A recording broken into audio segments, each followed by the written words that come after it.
ഇന്ന് അച്ഛൻ തിരുമേനിയുടെ കയ്യിൽ നിന്ന് നല്ല അടി കിട്ടാനുള്ള സാധ്യതയെല്ലാം കാണുന്നുണ്ട്.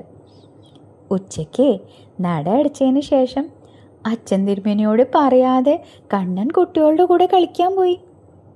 വേനലവധിക്ക് വിദ്യാലയങ്ങൾ അടച്ചതോടെ കുട്ടികൾക്കൊക്കെ ആഘോഷമാണ്. കണ്ണനും അവരോടൊപ്പം കളിക്കാൻ വലിയ ഇഷ്ടമാണ്.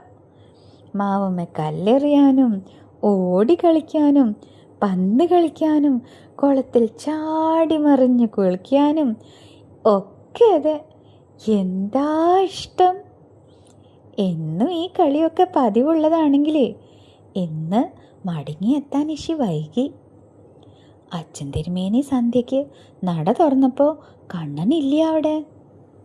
അനുവാദം ചോദിക്കാതെ പോയോണ്ടേ അല്പം ദേഷ്യം കൂടുതലാണ്. എന്തു വന്നാലും ദീപാരാധനയ്ക്ക് മുമ്പ് കണ്ണൻ മടങ്ങിയെത്തും എന്നച്ഛൻ തിരുമേനിക്ക് അറിയാമെങ്കിലും വൈകുന്ന കണ്ടപ്പോൾ മനസ്സിനൊരാശങ്ക. അപ്പോഴേക്ക് ആരും കാണാതെ ഒന്നും സംഭവിക്കാത്ത മട്ടിൽ കയ്യിൽ ഓടക്കുഴലും മയിൽപ്പീലിയും ഒക്കെ പിടിച്ചു വരണു. മേലാസകലം പൊടിയും ചെളിയും ഒക്കെ പുരണ്ടിട്ടുണ്ട്. എന്നിട്ടൊരു ചോദ്യം, എന്താ അച്ഛൻ തിരുമേനി മുഖത്തൊരു ഗൗരവം? പിണക്കാണോ അതോ ദേഷ്യമാണോ? പിണക്കാച്ചാ ഞാനൊരു പാട്ട് പാടിത്തരാം. ദേഷ്യമാണെങ്കിൽ കെട്ടിപ്പിടിച്ച ഒരു ഉമ്മ തരാം. അത് കേട്ടതും അച്ഛൻ തിരുമേനിക്ക് ചിരിക്കാതിരിക്കാനായില്ല. അതോടെ പിണക്കും ഒക്കെ പമ്പ കിടന്നു.